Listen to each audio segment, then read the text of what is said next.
नमस्कार साथियों, अगर आप भी भारत के एक मुस्लिम व्यक्ति हैं और आप एनआरसी को लेकर के घबराए हुए हैं, आपके पास कोई दस्तावेज नहीं है जो आगे चल के आपकी नागरिकता को साबित कर सके, तो आज की इस वीडियो को ध्यान से देखिएगा। क्योंकि बहुत सारे लोग मेरे से कमेंट करके इस चीज़ पर पूछ रहे हैं कि मेरे पास कोई दस्तावेज नहीं है, क्या करना होगा, कौन से दस्तावेज सही रहेंगे, और किसी के पास निवास प्रमाण पत्र नहीं है, किसी के पास जन्म प्रमाण पत्र नहीं है, तो ऐसे में कैसे बचा जा सकता है। तो सभी चीज़ें मैं आपको विस्तार से बताऊंगा और स्पेशली आप सभी के लिए खुशखबरी भी है, क्योंकि नागरिकता का साबित करने का असली कागज मिल चुका है। तो चलिए वीडियो को स्टार्ट करते हैं और एक एक करके सभी चीज़ों पर विस्तार से बात करते हैं। तो देखिए, वीडियो में आगे बढ़ें इससे पहले मैं एसआईआर पर एक भ्रम फैला हुआ है, मैं उसको दूर करना चाहता हूं।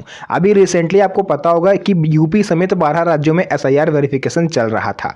तो यूपी की एक लिस्ट सामने आई है जिसको ड्राफ्ट लिस्ट कहा गया है। इसमें 2,89,00,000 मतदाताओं का नाम जो है वो सूची से कट गया। अब ये भ्रम फैलाया जा रहा है कि इन मतदाताओं का नाम, जिनका नाम वोटर लिस्ट से कटा है, उन्हें सरकार देश से बाहर भेजने पर विचार कर रही है, क्योंकि यूपी में डिटेंशन सेंटर भी बन रहे थे। तो लोग कनेक्शन ये निकाल रहे हैं कि इन मतदाताओं को इन डिटेंशन सेंटर में रख के उन्हें किसी दूसरे देश डिपोर्ट कर दिया जाएगा। बट आप लोग खुद सोचो, कोई सेंस है इस बात का? कोई सेंस निकलता है? केवल मतदाता ना होने से कोई आपको देश से बाहर निकाल सकता है?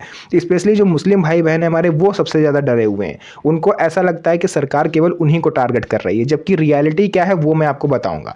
यहाँ पर मैं आपको एक चीज़ बता दूं कि जो 2,89,00,000 मतदाता जिनका नाम वोटर लिस्ट से कटा है, उनको केवल चुनाव आयोग नोटिस भेज रहा है। उनके घर पर नोटिस आना शुरू हो गया। इवन मेरे घर पर भी नोटिस आया, मैंने उस पर भी वीडियो बनाई है, आप लोग चाहो तो देख सकते हो जाके। नोटिस आया है, नोटिस का जवाब कैसे देना है, कैसे जो ईआरओ हैं उन्हें सेटिस्फाइड करना है, वो भी मैंने आपको बताया है। तो इसमें ऐसा नहीं कि आप दस्तावेज दिखाओगे तो आपको देश से बाहर कर दिया जाएगा। ड्राफ्ट लिस्ट में अगर आपका नाम नहीं है या फिर आपके गली मोहल्ले में किसी का नाम नहीं है, तो उसको ये सूचना जरूर दे दीजिएगा कि आपके घर पर जो नोटिस आएगा, उस नोटिस का जवाब भी अगर आप नहीं देते हो तो आपका कुछ नहीं बिगड़ेगा, केवल आपका नाम मतदाता सूची से कट जाएगा। इससे केवल फर्क ये होगा कि आप वोट नहीं दे पाओगे, और भविष्य में हो सकता है कि आपको किसी सरकारी योजना का शायद में भी चांसेस हैं कि आपको लाभ भी ना मिले। बट ऐसा घबराने की बात नहीं है। अगर एसआईआर एक बार खत्म हो जाने दीजिए, उसके बाद आप नए सिरे से एक बार फिर से अपना नाम मतदाता सूची में जुड़वा सकते हो। उसका भी प्रोसेस होता है, फॉर्म नंबर 6 आपको भरना होता है। बीएलओ से कांटेक्ट में रहिए, वही आपको इसके बारे में क्लियर गाइडेंस देंगे। तो देश से बाहर जो निकालने की बात है वो एसआईआर पे लागू नहीं होती है, ना ही एनआरसी पे। आप नागरिकता साबित कर पाओ या ना कर पाओ, देश से बाहर आपको कोई नहीं भेजने वाला। ये माननीय सुप्रीम कोर्ट ने पहले ही क्लियर कर दिया था। अब हम लोग आते हैं मेन चीज़ पर, आखिर क्यों लोग डरे हुए हैं और लोगों के अंदर डर का माहौल क्यों है। इस पर मैंने एक नोट लिखा हुआ है, एक रिसर्च करी है, तो मैं उसे आपके साथ शेयर करता हूँ।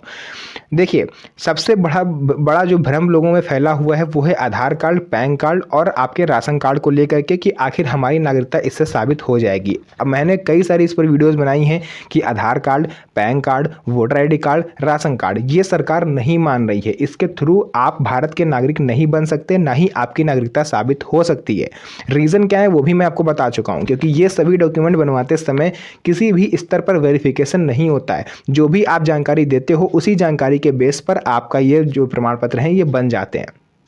अब सबसे बड़ा सवाल कि अगर इससे नागरिकता साबित नहीं होगी तो कौन से ऐसे दस्तावेज हैं। हालांकि सुप्रीम कोर्ट ने 13 जो दस्तावेज की सूची है वो आपको पहले ही बताई हुई है, बट उसमें से भी मेन 4 दस्तावेज ऐसे हैं जो आज मैं आपको बताऊंगा, और वही नागरिकता के असली कागज होंगे।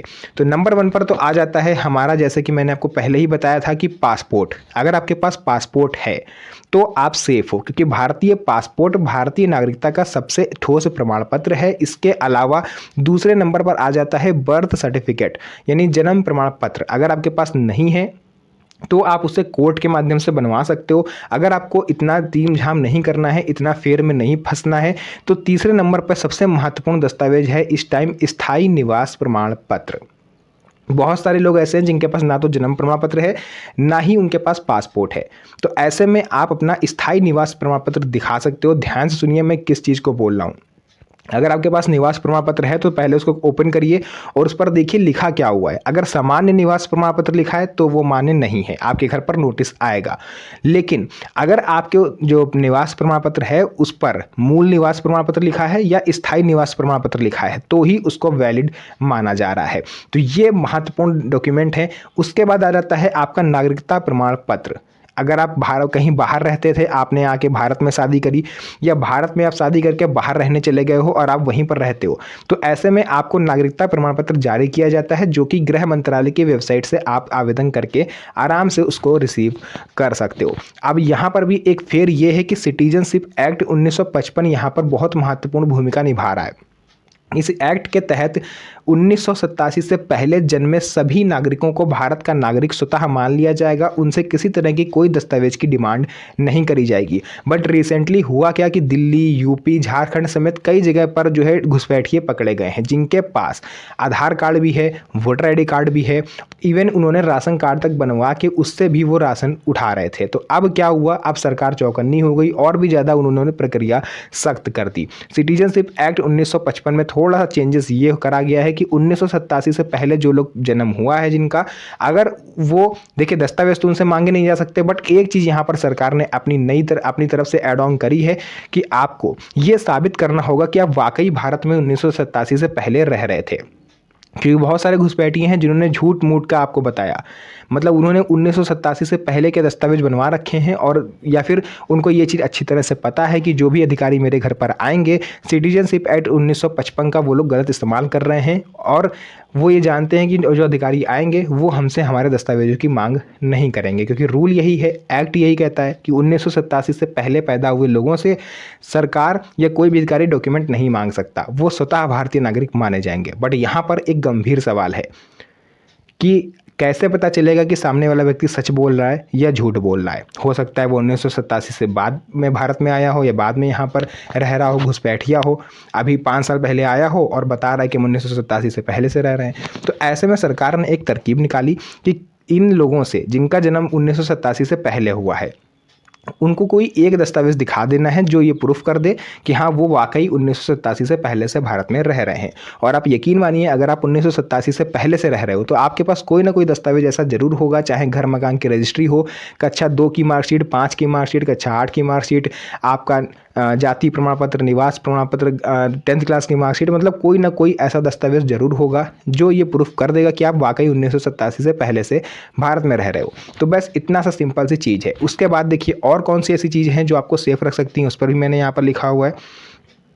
जन्म प्रमाण पत्र तो मैंने आपको बता दिया, नागरिकता प्रमाण पत्र मैंने आपको बता दिया, निवास प्रमाण पत्र मैंने आपको बता दिया। और बहुत सारे लोग देखिए CAA को लेकर के भ्रम फैला रहे हैं, जो आपको याद होगा 2019 में आया था, कि उसको NRC से जोड़ रहे हैं। सच्चाई कुछ ऐसी है कि NRC मीन्स ये है कि आपसे सुप्रीम कोर्ट की तरफ से बताए गए 13 दस्तावेजों में से कोई एक दस्तावेज मांगा जाएगा, उसे आप अभी समय रहते बनवा लीजिए, क्योंकि NRC होने में अभी भी लगभग 3 से 4 महीने एक अंदाज़ा मैं आपको बताऊँ समय शेष है। तो ऐसे में आप कोई भी सर्टिफिकेट आसानी से बनवा सकते हो।